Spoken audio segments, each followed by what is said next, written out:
And if you think of the whole idea of faith, faith is that deeply rooted conviction that we know God is who He says He is. It's a deeply rooted conviction that Jesus Christ is His Son and is indeed the Messiah.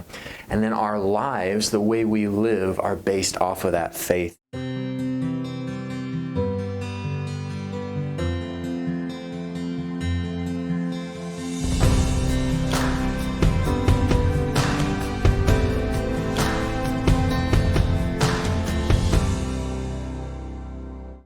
Hello, Grace family, and welcome back to our midweek check-in.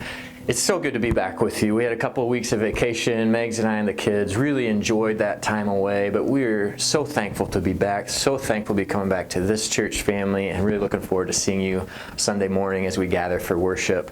As you can see, my shirt says Faith Like Noah. So one of the things that we got to do, we got to go to the Ark Encounter in Kentucky.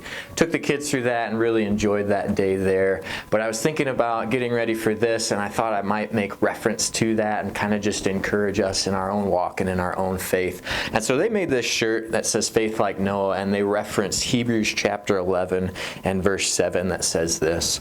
It says, "By faith, Noah being warned by God concerning events as yet unseen, in reverent fear constructed an ark for the saving of his household."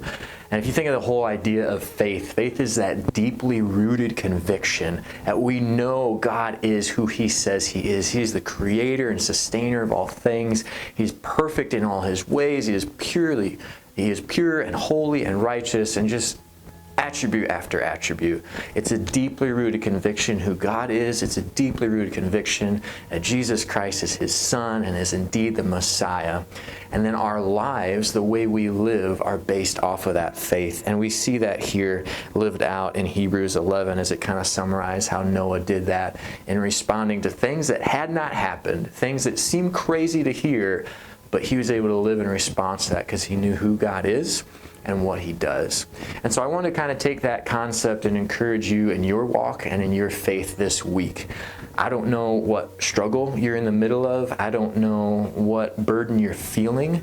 But every single day, because we live in this fallen world, we feel that in one way, sense, or form. And so wherever you are at, if it's something that's new just today, something that hurts today, or if it's something you've been dealing with your whole life, what I wanted to kind of encourage us with is from Psalms chapter 18. And what I'd like to challenge you with is to go and read through the entire psalm. It's 50 verses, and I believe it takes place right after God delivered David from Saul. And so he's just writing in response to this life-threatening enemy that he has. But what I'd like to challenge you to do is to take your struggle, your circumstance, whatever is weighing heavy on you, and take that to Psalm 18 and allow the truth of God's Word to impact your life to the point that your faith, your deeply rooted conviction in who God is lived out in whatever circumstance that you are currently facing right now. And so rather than obviously reading all 50 verses, I did want to read the first 3, and then I'll leave the rest to you to kind of live out. But this is just the beginning, Psalm 18, 1 through 3. It says, "I love you, O Lord, my strength. The Lord is my rock and my fortress and my deliverer. My God, my rock in whom I take refuge, my shield, the horn of my salvation, my stronghold. I call upon the Lord, who is worthy to be praised, and I am saved from my enemies." So I just want to encourage you in that this week, church, to do what verse 3 says, call upon the Lord. He is worthy to be praised. We have this giant list of attributes just in the first few verses, and we have the promise that He's going to save us from our enemies. So whatever situation you are in, whatever you are encountering this week, there will be a day in all eternity where God makes things final and He removes every single ounce of pain, every single sin, every struggle, what you are going through right now. There will be a day where God's victory has removed it all. He saves us from our enemies because He is good. And that can lead us to live out a deeply rooted faith in every circumstance. So I just want to encourage you in that. Read through Psalm 18, apply that to your life now, and then we'll look forward to seeing you this Sunday. So this Sunday we are getting back into our Transform series. We're going to begin in 1 John.